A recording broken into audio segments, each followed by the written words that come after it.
Sahil Teknoloji'den herkese merhabalar.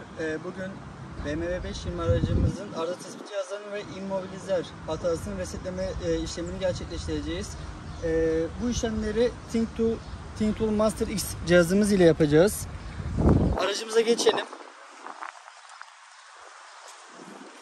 Arıza tespit cihazımızın şöyle bir danglı var. Bunu aracın OBD kısmına takıyoruz. Daha sonra kontağını açıyoruz. Tek kontak yapıyoruz. Burada göründüğü gibi akıllı tanı sistemimiz var. Buna girdiğimiz zaman aracın bütün sistemini tarıyor ve şasisini çekiyor. Bağlantıyı daha kolay hale getiriyor bize. Manuel olarak seçmiyoruz da direkt otomatik olarak seçiyoruz. Göründüğü gibi aracın marka modelini seçiyor. Tanı diyoruz. Burada sistemin en yüksek olduğu için ve 1026 olanı seçiyoruz.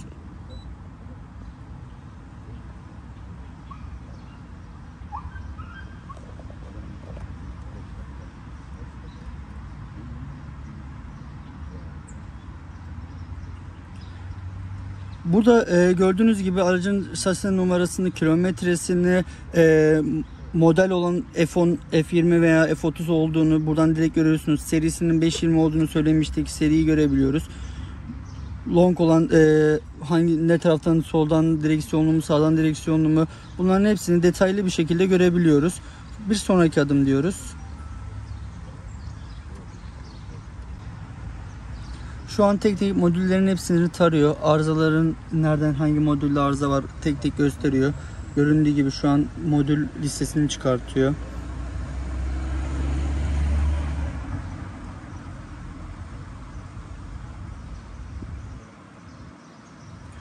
Şu an modüllerin hepsini taradı. Biz burada tekrardan tarama yapıyoruz. Şuradaki akıllı tarama dediğimiz zaman sistemleri tekrardan tek tek tarayıp bize hangi sistemde, hangi modülde arıza olduğunu gösterecek. Akıllı tarama diyoruz. Taramayı gördüğünüz gibi başlattı.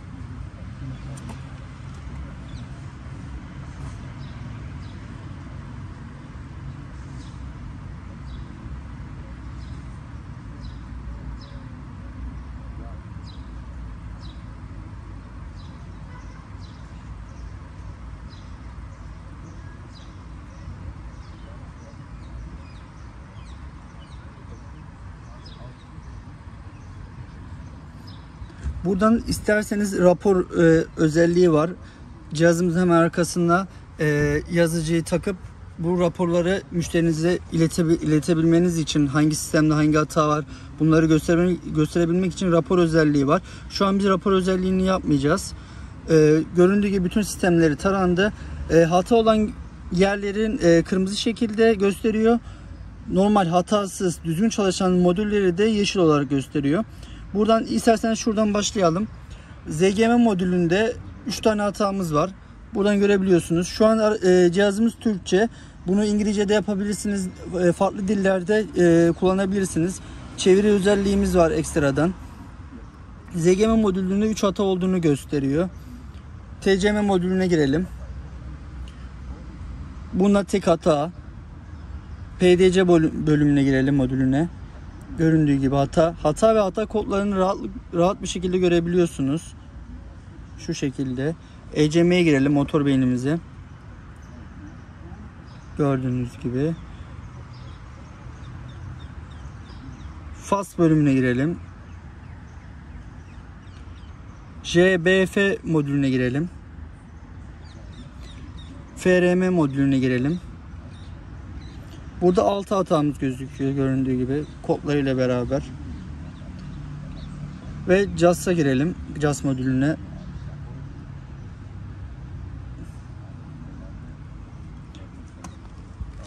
CIC modülüne girelim.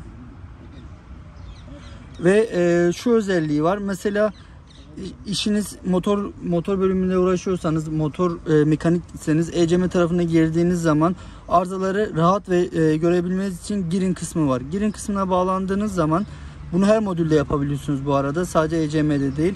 Burada yine aracın bilgilerini görüyorsunuz. Devam dediğiniz zaman size karşınıza bu şekilde sürüm bilgisi, hata kodu silme, burada parametreler var, değişik parametreler. DTC'yi tekrardan buradan okuyup hataların daha rahat görebilmeniz için bu şekilde yapılmış.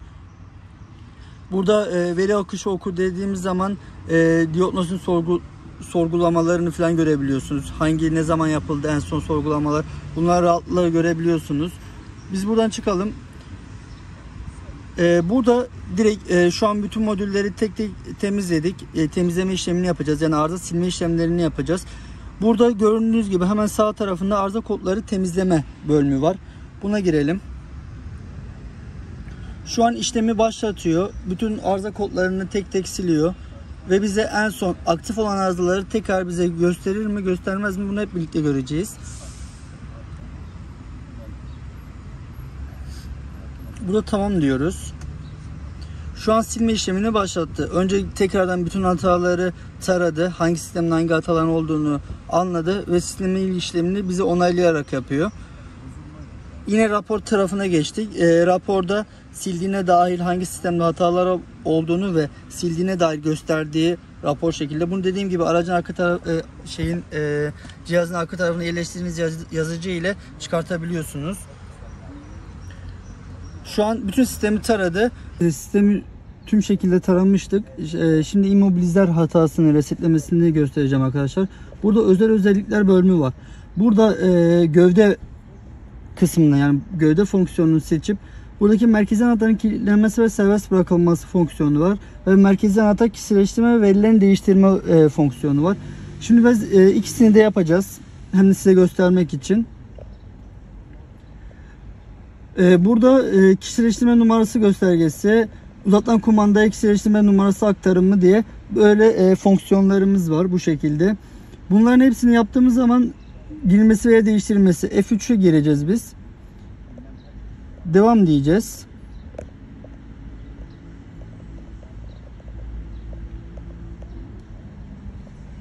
Burada 3 tane anahtar numarası vermiş.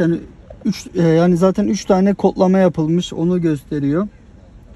Buradan hemen çıkıp bir de diğer fonksiyonumuzu yapacağız.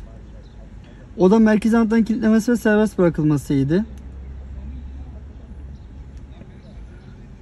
Burada F2 değiştirilmesi, F2 merkezi anahtar durumunu gösteriyor. F3 de merkezi anahtarın değiştirilmesi ve kilitlenmesi. Biz F3'ün resetini yapalım.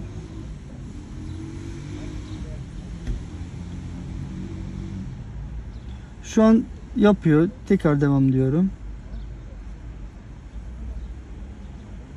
Şu an işlemi bitirdi. Bizi tekrardan başa attı. Yani işlemin yaptığını gösterdi.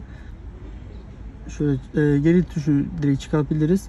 İsterseniz bir de sistemi zaten komple temizlemiştik. Tamamen, yani tekrardan okuma yapalım. Hangisi nerede olduğunu görelim. Şuradan tekrar akıllı tarama dediğiniz zaman sistemi tekrar tanıyor.